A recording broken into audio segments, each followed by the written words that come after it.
Welcome to the Quest Diagnostics fourth quarter and year-end 2025 conference call. At the request of the company, this call is being recorded.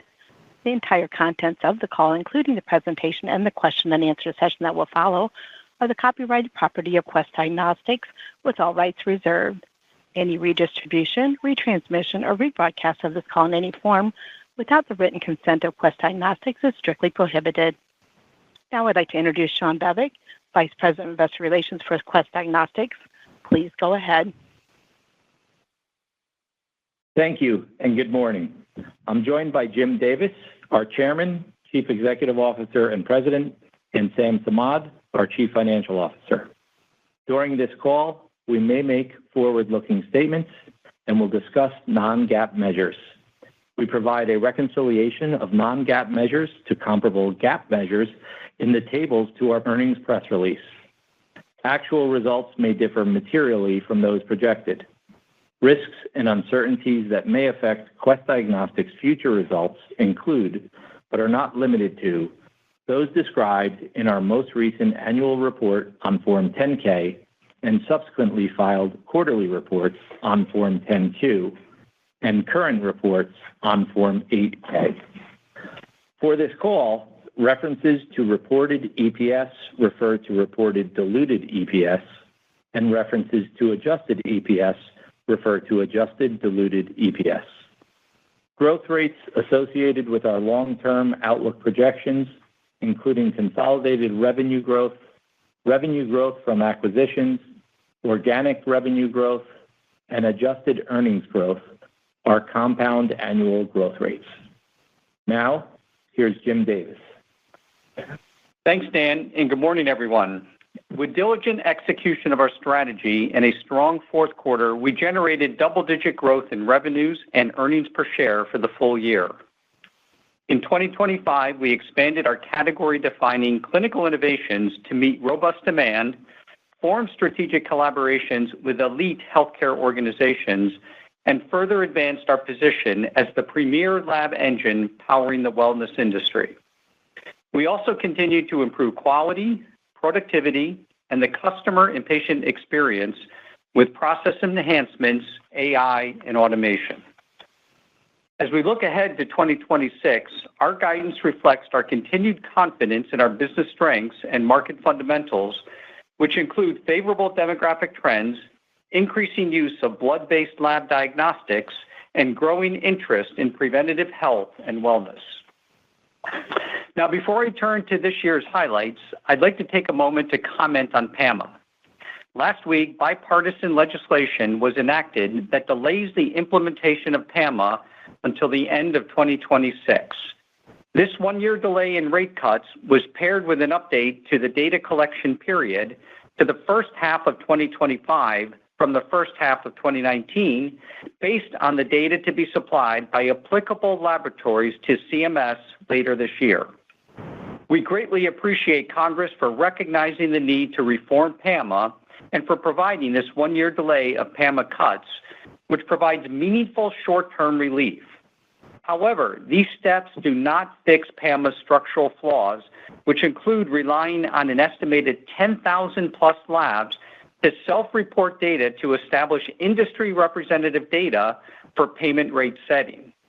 As a reminder, fewer than 1% of all the clinical laboratories reported commercial payer data to CMS in 2017, resulting in 3 rounds of excessive rate cuts based on data that did not reflect the market. A different approach is needed to prevent a repeat of excessive rate cuts. The Results Act provides a common-sense, long-term solution that corrects these deficiencies by, for example, eliminating the need for thousands of labs to self-report data and instead leveraging an independent third-party database that provides comprehensive and representative data to set accurate market-based rates. We will continue to work with our trade association, ACLA, to build on progress in securing the necessary support in Congress to pass results into law this year. Now, I'll provide more detail on how we executed our strategy across our key customer channels and operations during the quarter and the year. We are focused on delivering solutions that meet the evolving needs of our core clinical customers, physicians and hospitals, as well as customers in the higher growth areas of consumer, life sciences, and data analytics. In the physician channel, we delivered high single-digit organic revenue growth in the fourth quarter on broad-based demand for our clinical solutions, including several areas of advanced diagnostics and from geographic expansion resulting from increased health plan access.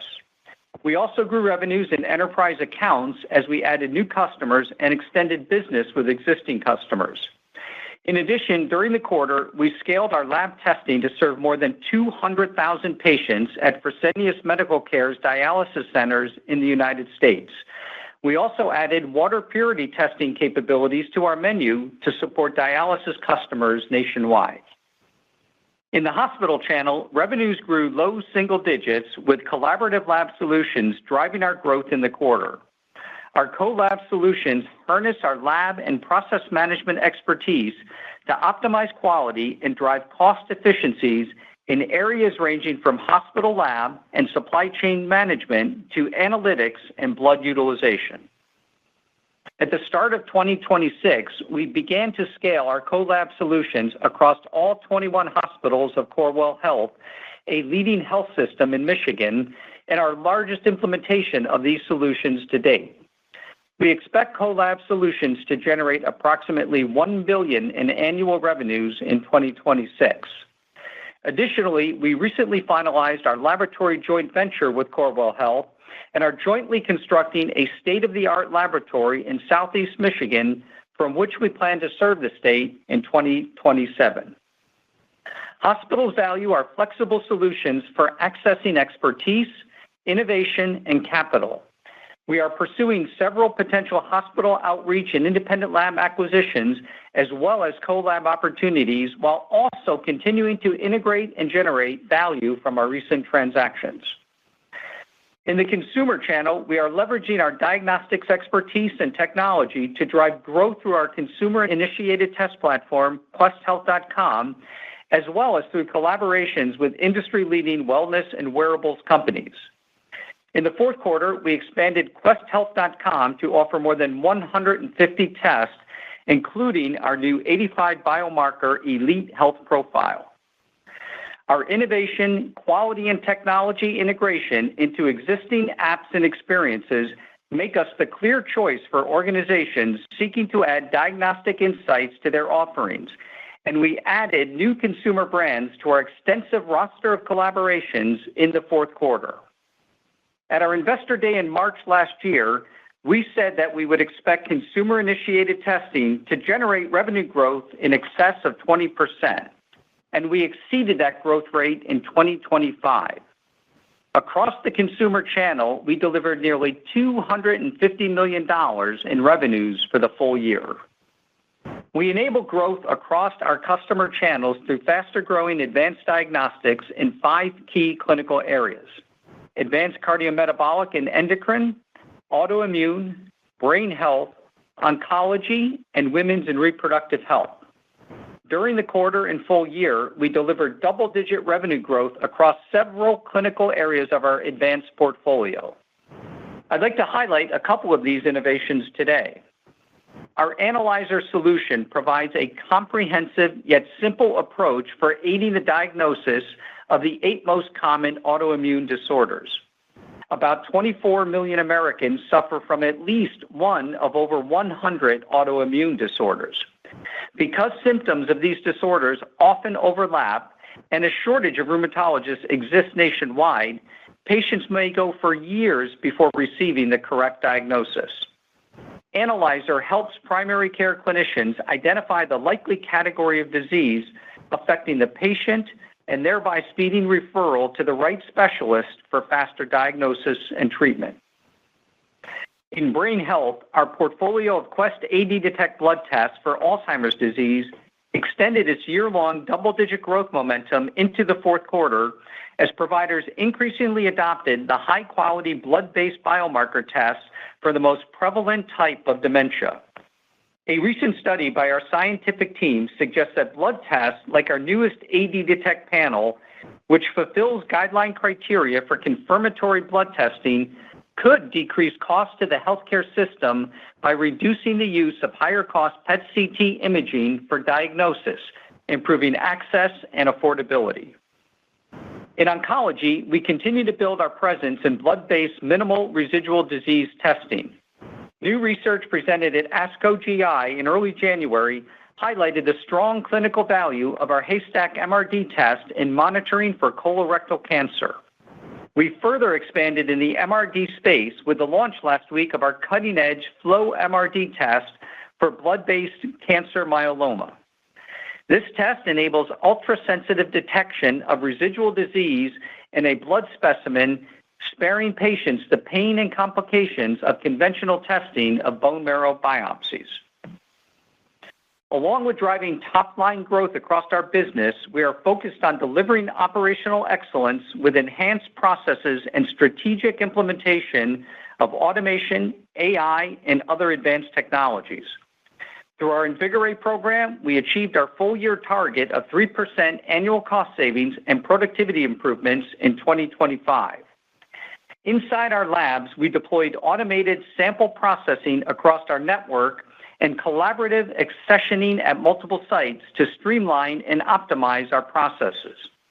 We also implemented the Hologic Genius digital diagnostic system at 2 of our laboratories and look forward to scaling this solution for enhancing quality and productivity in cervical cancer screenings at several of our labs this year.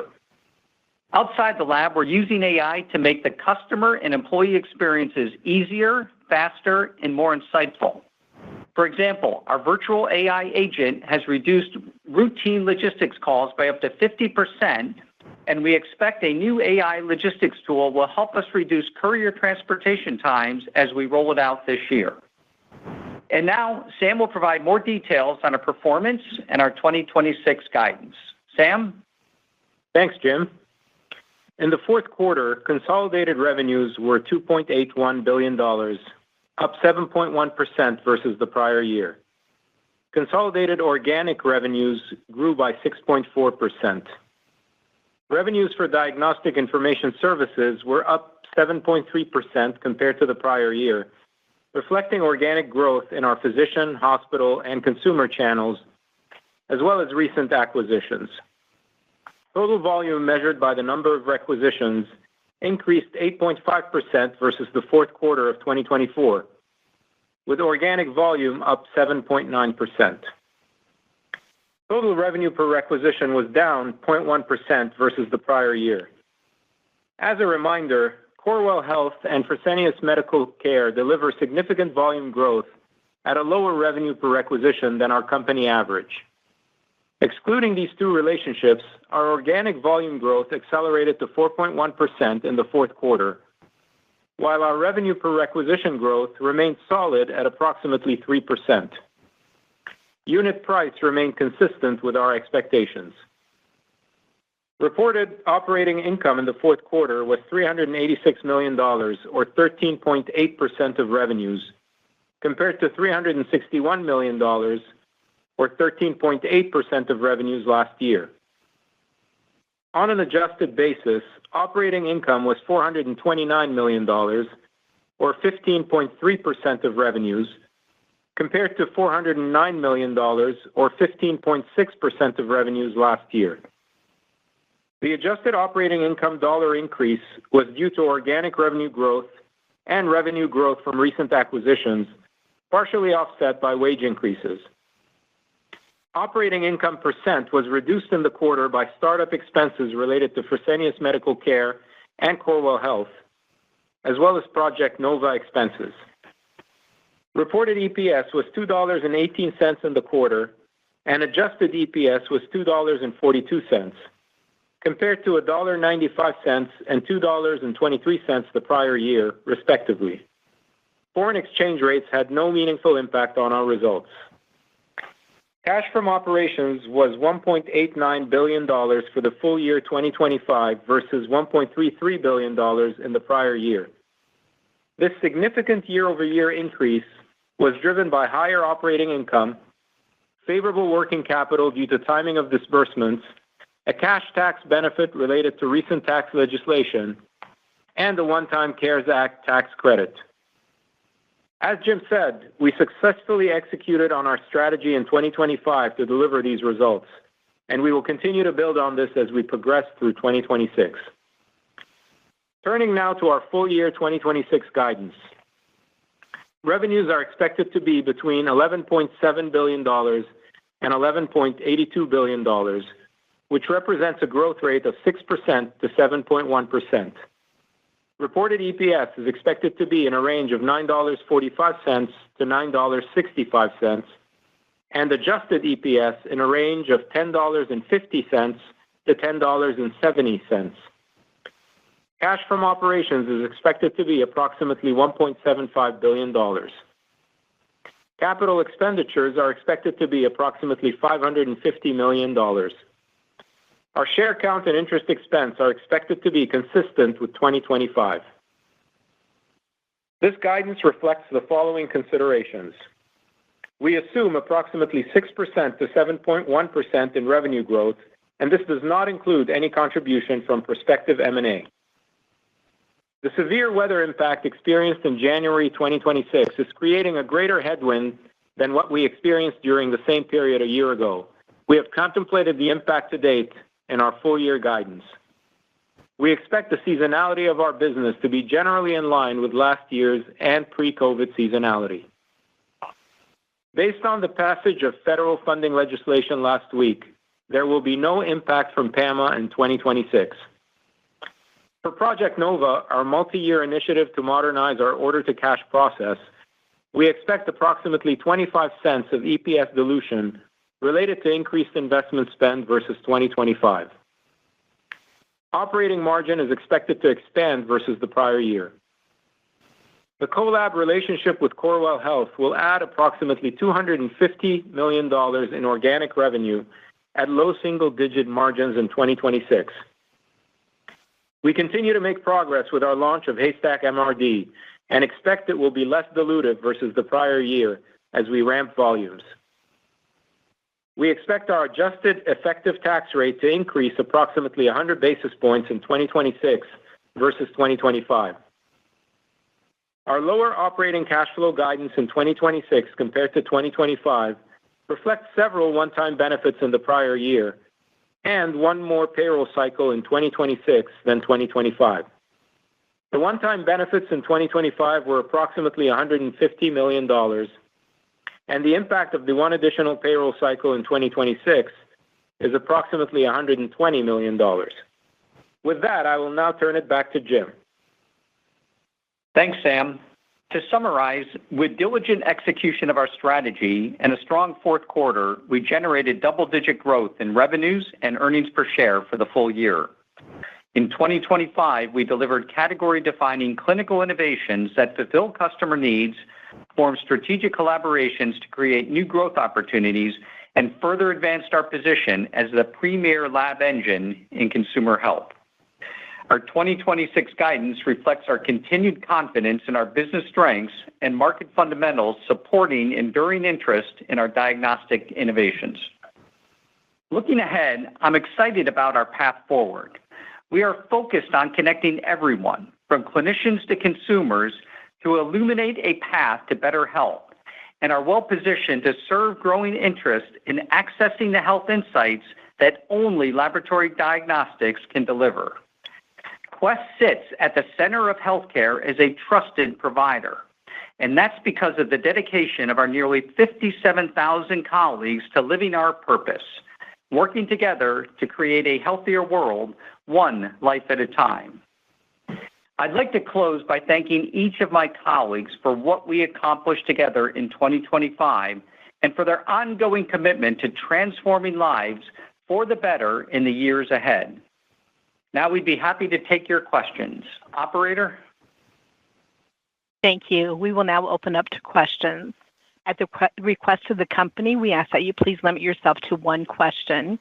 If you have additional questions, we ask that you fall back in the queue. To be placed in the queue, please press star 1 from your phone. To withdraw, press star 2. Again, to ask a question, please press star 1. Our first question comes from Luke Sergott with Barclays. Your line is open. You may ask your question. Great. Thanks for the questions, guys. I guess as you're looking for 26, can you just give a sense of what the underlying growth drivers are as you think about, or the assumptions on the growth drivers as you think about like the consumer piece, new tests as you think, MRD coming on, potential reimbursement there, chronic disease management, et cetera. Just kind of break it out as to what you guys are thinking as we kind of bridge that build. Yeah. Hey, good morning, Luke. I think you touched on most of those. Look, we expect the organic growth to remain strong, as Sam indicated. I think from a testing standpoint, we're seeing tremendous uplift in our Alzheimer's portfolio of tests. Those include the AB4240, several p-tau markers, as well as our algorithms that assess the likelihood of disease. Our autoimmune testing, as I indicated in the script, is, again, very, very strong. The new diagnosis rate of autoimmune disorders continues to grow. Diabetes continues to grow, cardiovascular testing, and not just the routine testing, the more advanced testing, what we call cardio IQ, that includes LP little a, ApoB, insulin resistance, all of those doing very, very well. Some of that being generated by the consumer segment. Our own QuestHealth.com just saw tremendous growth throughout last year. The partnerships that we've developed with Whoop, with Aura, with Function Health, with several other types of wellness companies, all of that helping. The last thing I'd mention is, we got back into network with Elevance in several key states last year: Nevada, Colorado, Georgia, and Virginia. And I'd still say we're in the early innings of winning our fair share in those states. So all of that continues to just, propel the organic growth as we enter this year. Great. And then a follow-up here, as you think about 1Q, you talked about the bigger weather impact, that headwind. You think about like consumer ramping and just, from a pacing perspective, how are you guys thinking about 1Q and then how that ramps throughout the year? Yeah, let me just comment on the weather impact. It was a tough January versus last January, but the good news is it was in January. So we have the rest of the quarter, the rest of the year to make it up. Now, we can't predict the weather in the last 6 weeks of the quarter here. But what I'll tell you is, the first 3.5 weeks of January were very strong growth. And so we're convinced that the majority, some portion of it comes back, whether it's 30%, 40%, it's hard to predict. The general health and wellness types of work always comes back to us. Some of the episodic work, if people were getting tested every 2 weeks for some chronic care condition, maybe they missed that appointment. But the other thing I tell you is we have really good systems in place today to track the appointments that were canceled, to track the appointments that we canceled because we couldn't open our patient service centers. And we continue to remind patients that they missed their appointment, and we see nice uptick from those reminders in terms of patients rescheduling. In terms of the pacing of the quarter, I'll let Sam comment on that. Yeah, so Luke, I'd echo, first of all, the comment that Jim made around very strong utilization in the first part of January, and then we had some real historically bad storms across the country that impacted the month, but we're still confident about the recovery in the quarter, and what we're seeing is also that strength coming back. But in terms of seasonality, I think what you should expect is something similar to what we saw last year in terms of pacing across the quarters over the full year, and something similar to what we saw pre-COVID seasonality, if you go back before 2020, specifically referring to the 2016-2019 period. That type of seasonality is very, I would say, consistent in our business. It was disrupted during COVID, but if you compare to 25, I think the seasonality is very similar in terms of how you should think about the pacing. Great. Operator, next question. Thank you. Our next question comes from Erin Wright with Morgan Stanley. Your line is open. You may ask your question.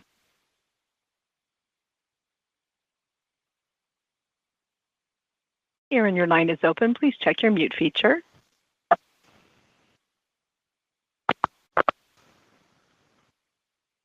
Aaron, your line is Operator, open. let's go to the next question. Yep. Thank you. Our next question then comes Patrick Donnelly with Citi. Your line is open. You may ask your question. Hey, guys. Thank you for taking the questions. Sam, probably one for you. I just want to talk through the moving pieces on the margins. And it seems like a lot is going on in 26 between Corewell, Project Nova, Haystack, an extra week of the payroll, which you mentioned. It does sound like they'll be slightly up year over year. So can you just talk through the impact, a little bit of a bridge if you're able to, and then the cadence? It sounds like typical seasonality. I know typically 2Q is the highest. It will be helpful just to talk through the cadence and then the moving pieces on the margins. And if you're able to quantify, that'd be even better. Thank you, guys. Yeah, thanks, Patrick. So let me go through all the moving parts here, or at least the moving parts that we have in 26. First of all, let me just say operating margin is expected to increase in 26 versus 25. So that's the starting point here in terms of how you think about 26. It is impacted somewhat negatively by the ramp of Corewell and Fresenius businesses, mostly Corewell, actually, in terms of the roughly $250 million of Corewell revenue increasing in 26, which comes at a lower margin. It's a collab business. It's low single-digit margin in 26, improving to normal collab margins later in 27 and beyond.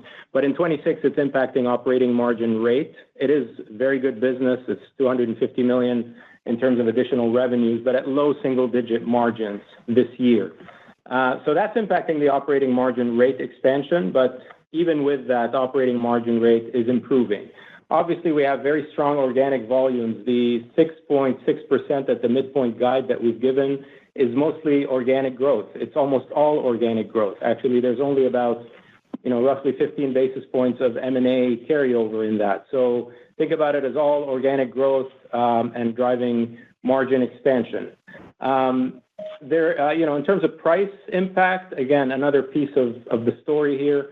Price is relatively flat year over year, consistent with our expectations and consistent with what we've been seeing in practice over the last couple of years. So, no negative impact from price, roughly flat within that plus or minus 30 basis points that we've talked about. In terms of Haystack, Haystack is less dilutive in 26, so it's actually helping. That's consistent with what we've shared in terms of 26. So the test is ramping, good volume ramp that leads to less dilution on Haystack.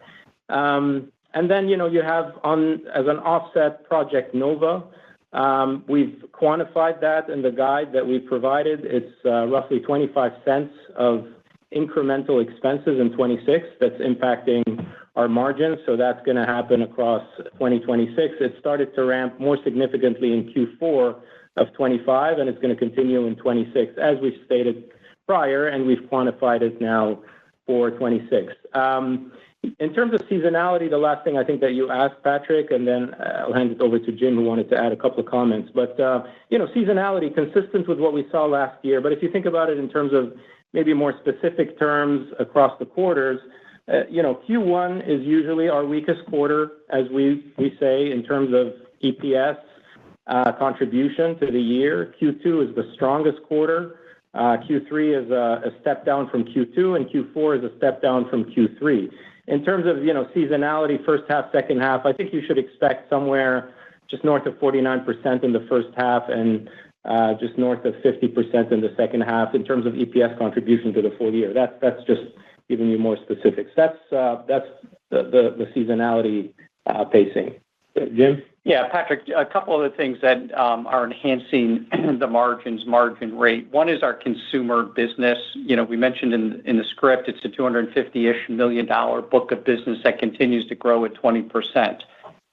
Remember, with that business, there's no denials and there's no patient concessions or bad debt. It is definitely a help from a margin rate standpoint as we continue to grow that business north of 20%. Relative to the portfolio growing 6 to 7%.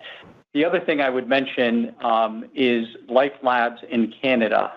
The margin rate continues to improve. We said by year 3 it would be at the company average, and it is definitely heading in that direction, very close to that. And as that margin rate of that business continues to improve, it will help our margin rate as well. Great. Operator, next question. Thank you. Our next question comes from Michael Cherney with Leerink Partners. Your line is open. You may ask your question. Good morning, and thanks for taking the question. Maybe if we can talk about the competitive environment as you see it, and you talked obviously about above expectations organic growth. Some of these are contract-oriented. But as you think about the current health of the market, think about where you sit across the hospital labs and an environment where you continue to have different types of partnerships, where do you see your biggest competitive strengths are as you kick off in 26 and 27? And how much of the expectations for organic growth are, for lack of a better term, share gain? Yeah. Hey, Mike. Look, I think there's absolutely share gains in the organic growth, that we saw in 2025, and I think it'll continue into 2026. As I mentioned, getting back into network in those key states with Elevance, that's all share gain in those states. I didn't mention Centera, but Centera is a big health system, health plan in the southeast along the Atlantic coast. We are back in network with them, and that's been a tremendous help. Look, our strengths, are simply our national coverage, right? We have over 1,200 sales reps out there positioned in, with primary care, with all of the various channels, and that really helps when it comes to positioning our autoimmune testing, our brain health testing, our cardiometabolic testing. Having that broad national coverage really, really helps. Now, in terms of,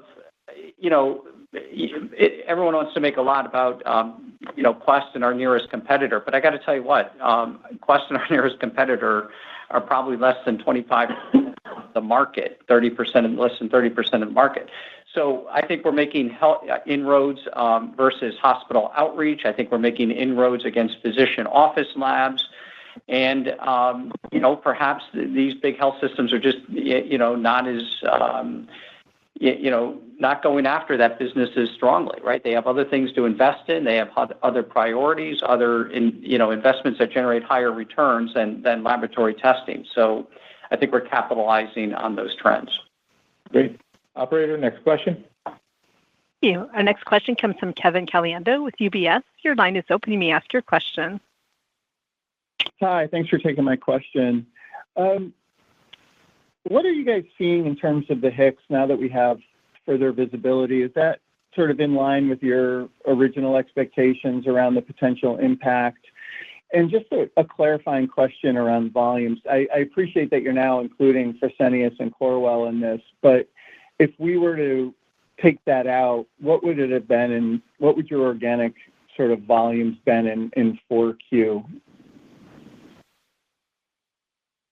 Yeah, sure, Kevin. Let me comment on both, and Jim can add color as well. But first, on the health exchanges, I'll remind you about what we modeled and what our expectations are. We modeled a 30 basis point impact on growth, on revenue growth from the exchanges. And that's factored into our guide for the year.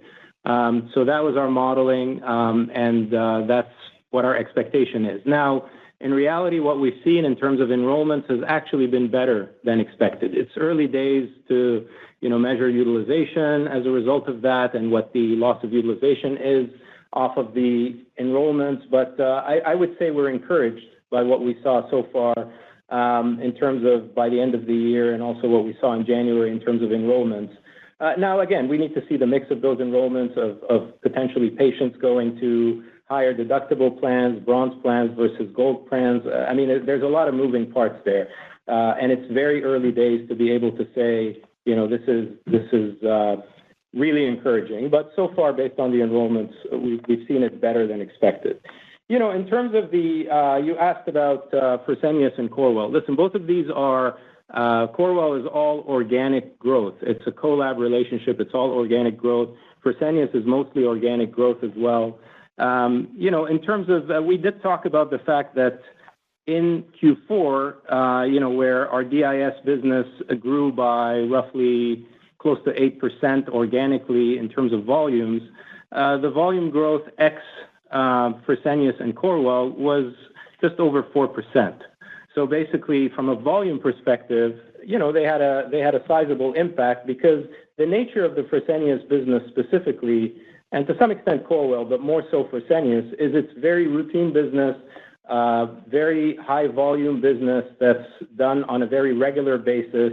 It's a lower ref per rec business, still very profitable based on the fact that we don't do draws, we don't incur as much cost, but it's a high volume business. The impact on revenue in Q4 was much less. It was just less than 1%. So our organic revenue growth was 5.6%, excluding those two businesses, and it was 6.4% in total. Yeah, Kevin, the other thing I'd point out is in addition to the 4.1% organic growth when you strip out Fresenius and Corewell, we also had 3% organic rep per rec lift. And again, that's coming from price being stable, number one. Number two, the continued test per rec increase we're seeing. Some of that coming from the mix of our consumer business. So all of that, just continues to point to strong organic revenue growth that we're seeing. Operator, next question. Thank you. Our next question comes from Jack Meehan with Nephron Research. Your line is open. You may ask your question. Thank you. Good morning, guys. Jim, wanted to ask you about how you see PAMA playing out this year. So we do have the survey coming up from May through July. I assume, are you ready to participate in that? And do you think this data ultimately is read out later in the year and could inform rates in 2027?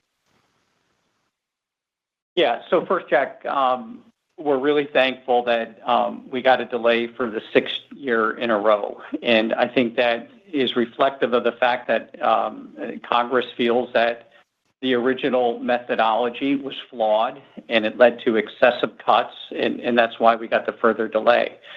As you indicated, they moved the data collection process from 2019 to 2025. And yes, we're absolutely prepared to report.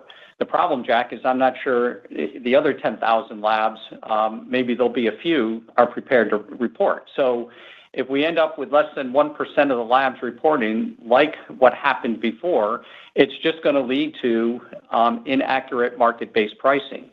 So that's why we continue to push the Results Act. And we remain optimistic that the Act will get, for lack of a better word, acted on this year. There was a hearing on January 8th with the Energy and Commerce Committee, the Health Subcommittee. Our ACLA president testified at that meeting. There's over 65 co-sponsors of the bill. And as you know, under the Results Act, that leads to a different type of data collection process, one that uses a third-party database.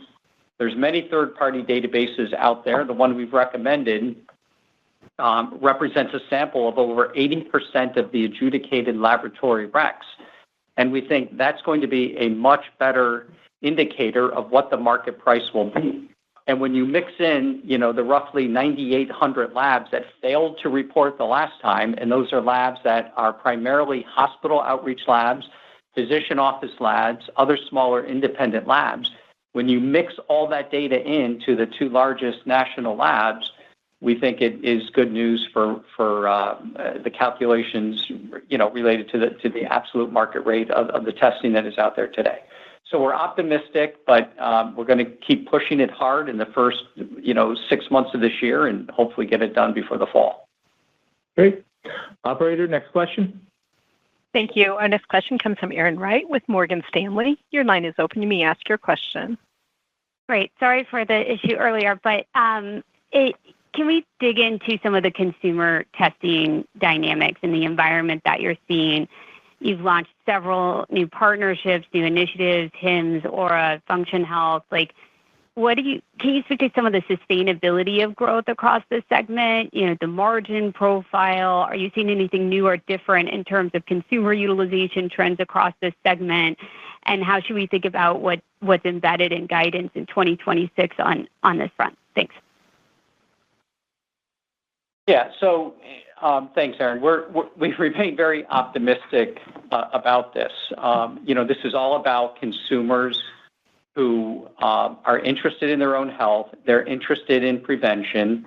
And as you know, prevention is not about waiting for symptoms. Prevention is doing some things before diagnosis, doing something before symptoms set in. Let me start with the wearable companies. I think this notion of linking your biometrics with your biomarkers so that you understand the influence of those biometrics, whether it's sleep, nutrition, movement, heart rate variability, pulse. You can create these correlations between those biometrics and your biomarkers, ultimately giving feedback to the consumer on what they need to do in order to improve their biomarkers. And I think these wearable companies are really onto it. And we're seeing, nice lift from, it's still very early with both those companies, but we're seeing nice lift. I think some of our value-added resellers that are providing, let's just say, other value-added medical guidance to the laboratory testing that we do for them, I think it's serving a need, honestly, that consumers can't get or aren't getting from their physicians. Many of the tests on these panels won't be covered by normal health plans under normal conditions, under normal general health and wellness testing. And yet these same tests are covered if the patient is sick. So again, people, are worried about prevention, not waiting till they get sick to get these types of tests.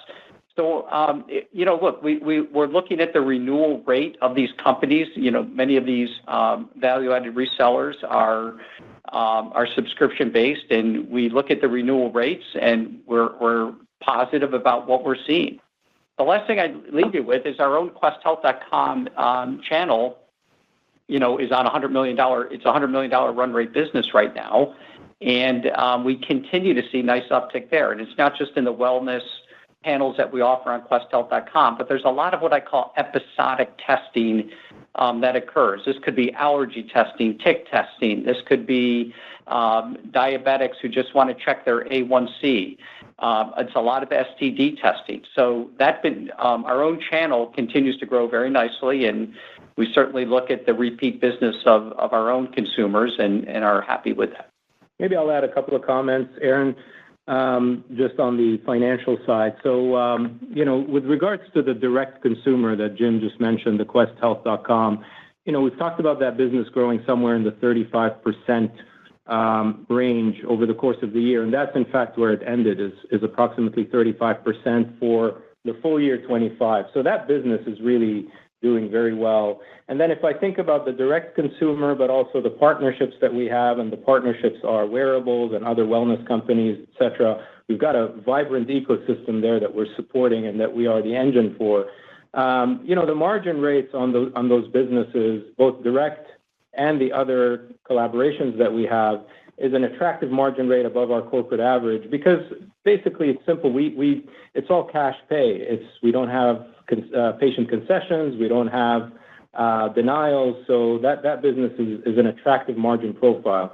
You asked about guidance for 26. I mean, I'm not going to give you a specific number, but all I'll say is that greater than 20% growth in terms of a CAGR over the long term, we still feel very confident about in terms of consumer and these other high growth businesses that we called out during Investor Day. And, the expectation this year is that we're going to continue to sign up new partners as well and collaborations, because, we are powering a whole ecosystem here. Good. Operator, next question. Thank you. Our next question comes from Michael Ryskin with Bank of America. Your line is open. You may ask your question. Hey, thanks for the question, guys. I want to go back to Corewell and Fresenius contribution in 26.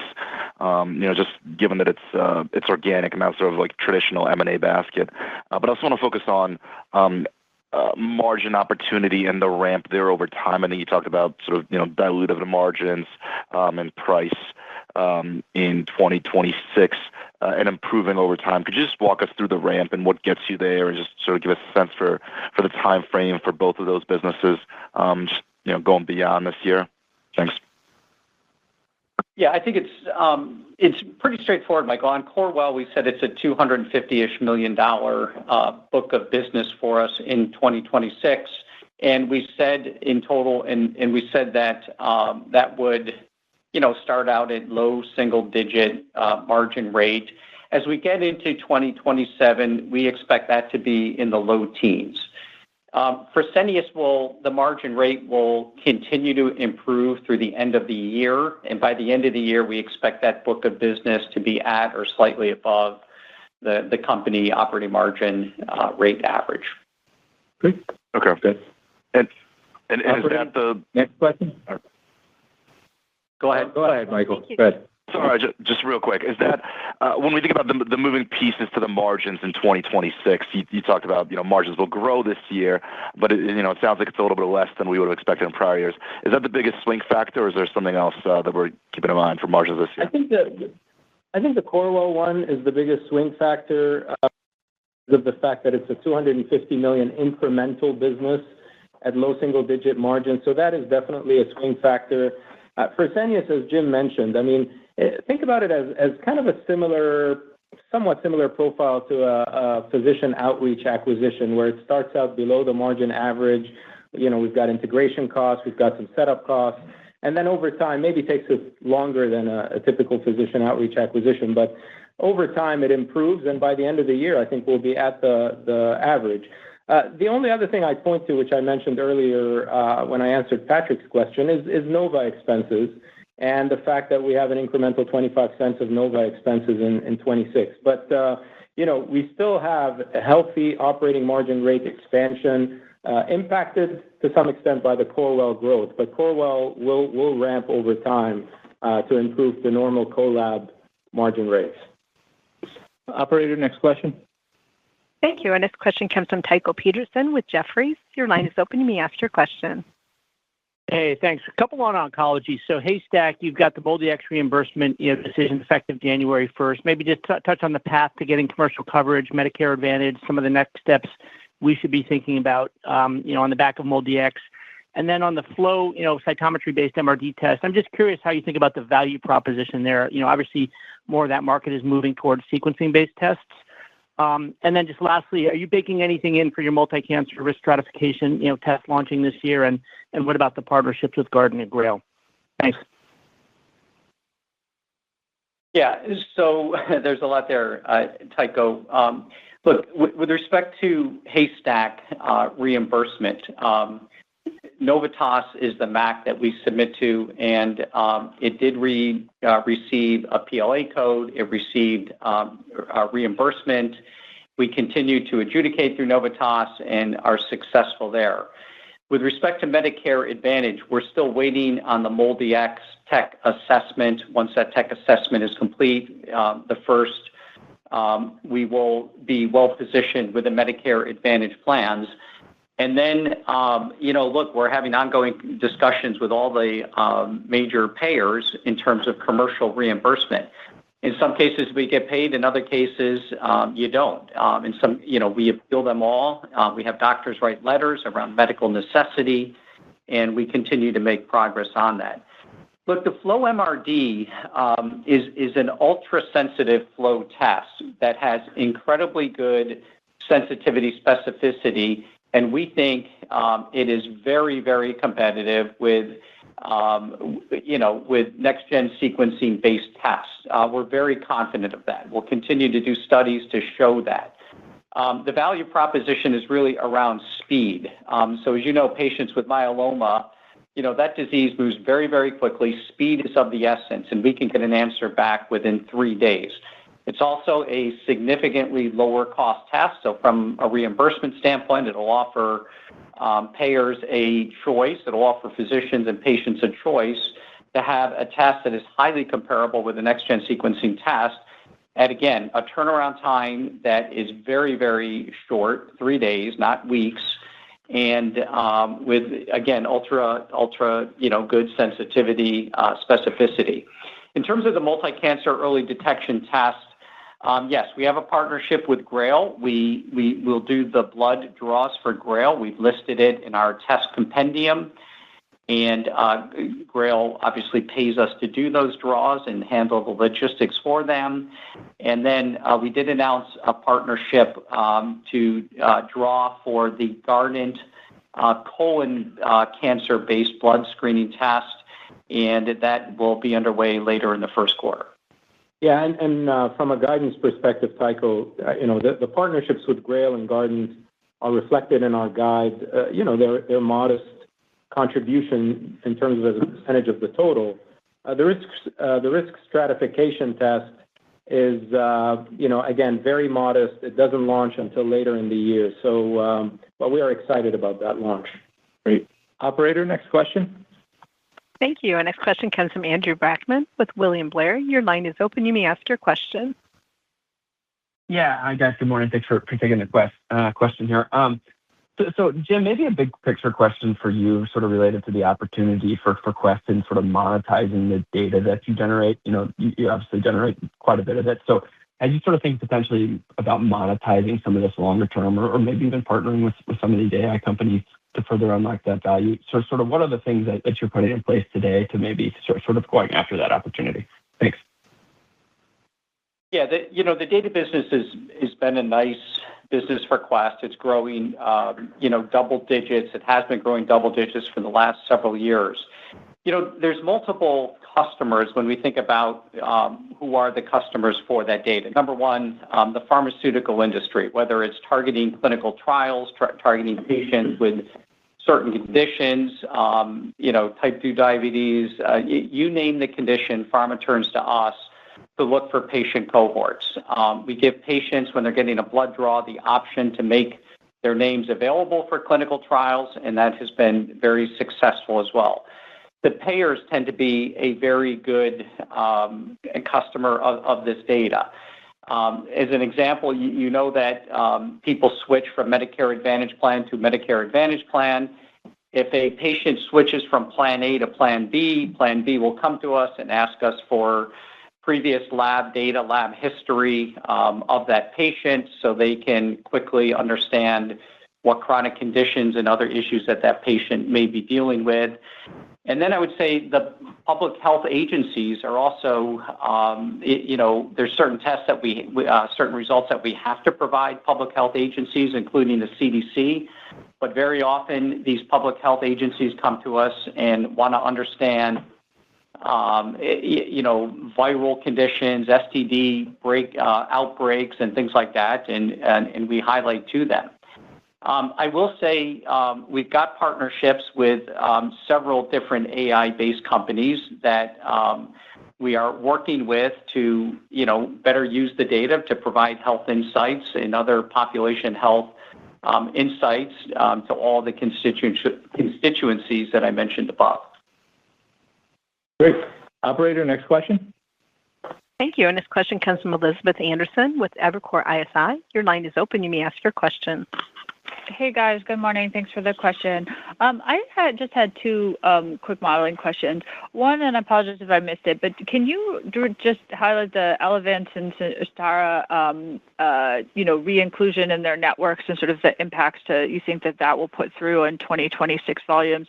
And then in response to Luke's question, I understand that core volumes are continuing to be strong. I just didn't quite understand whether you were calling out that there was any weather impact from the cold weather and storms in January. So I just want to make sure I have that down exactly. Thank you. Yeah. So again, on Elevance, we mentioned in 2025, we got back in network in the states of Nevada, Colorado. We were partially in network in Georgia, but we were not in network with all of their plans. So back in Georgia and Virginia. And, let's just say it's a 3-year ramp from our current share position with other health plans to get to that same level with Elevance in those states. So we're now in year 2. So we expect continued share gains with that. Sentara, as you know, is a health system in Virginia, and it has its own health plan. And we're the only one in their network on their health plan side. So we'll continue to get share gains in Virginia. And the health plan actually goes even further south. So the health plan extends beyond just the Virginia border. So we're excited about that as well.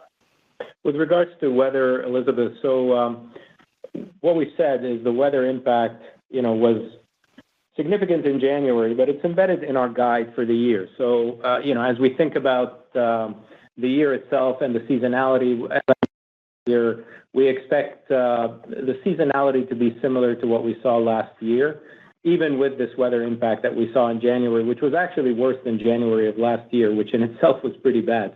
But we had some pretty bad storms across the country in the second half of January. We do expect some recovery in the next 2 months or the next month and a half remaining in the quarter, and we've seen the underlying utilization has been very strong. So we're encouraged by that.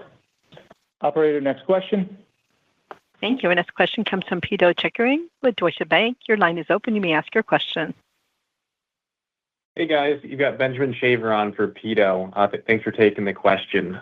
Just a quick one on 26 guidance. How should we think about the price per rec versus requisition growth assumptions as it pertains to that? And also within the pricing assumption, how does the test per rec versus unit pricing play out? Thanks. Yeah, so we're not going to provide the specific guidance around, revenue per requisition. We usually don't. We provide revenue assumptions in terms of the guide. On a qualitative basis, I will tell you, the impact that we talked about with regards to the, high volume impact from Fresenius at a lower revenue per rec, still a very profitable business, but, that will impact revenue per rec as a total in 2026. If you look at it more from an organic, not organic, but just excluding those two businesses, Corewell and Fresenius, I think the rep per rec will be consistent with what we've been seeing. But, those two businesses, Corewell and Fresenius, will impact, and mostly Fresenius, will impact rep per rec negatively, as we saw in Q4. In terms of the other factors within revenue per requisition, I think the key thing that you should factor in is the fact that we continue to see test per rec improve. We saw that across all of 2025. And that improvement is driven by a number of factors, whether it's the advanced diagnostics, more options for early screening, both cancer and other disease states, guidelines evolving and physicians really gravitating towards more testing. So all of those continue to play out, and we're still encouraged by, definitely based on what we saw in Q4 in terms of continued growth in test per rec and what we expect to see in 2026. Operator, next question. Thank you. And this question comes from Eugene Park with Baird. Your line is open. You may ask your question. Hi, can you hear me? Yes, go ahead. Hi, thanks for taking my question. Can you quantify the impact from setting up Fresenius and Corewell and maybe break out the Project Nova cost in 4Q? And if you can elaborate more on how much setup, if there is any left to do, and if you can provide more color on 1Q26 on potential impact? Yeah, so I think I heard most of your question. If I didn't catch all of it, please correct me. But, in terms of 4Q, without quantifying the exact impact, because we don't want to get into quantifying every single quarter the impact of Nova and also Fresenius, Corewell, all I would say is there was a significant impact from the setup expenses of Fresenius and Corewell, because we're standing up these businesses. There's integration costs. There's a lot of costs that you incur when you initially set up these new partnerships, both a collab partnership and in the case of Fresenius, a new partnership across dialysis testing. And then Nova, we had also expenses in Q4. We had previously called out the fact that with the delayed signing of the contract with Epic, we had some expenses that got pushed out in Q4, and that's in fact what played out in the quarter. As you think about next year, in terms of specifically Nova, we called out roughly 25-cent impact from Nova expenses in when I say next year, I mean 26. So when you think about 26, the impact is roughly 25 cents. The way I think about it is fairly even in terms of quarterly, impact across the quarters. Maybe slightly more in the first half than the second half, but not materially different. So, I think you can model it fairly equally across the quarters. Okay, operator, thank you. And I'd like to thank everyone again for joining the call today. We certainly appreciate your continued support. Have a great day and stay healthy. Thank you for participating in Quest Diagnostics' fourth quarter and year-end 2025 conference call. A transcript of prepared remarks on this call will be posted later today on Quest Diagnostics' website at www.questdiagnostics.com. A replay of the call may be accessed online at www.questdiagnostics.com/investor or by phone at 866-388-5361 for domestic callers or 203-369-0416 for international callers.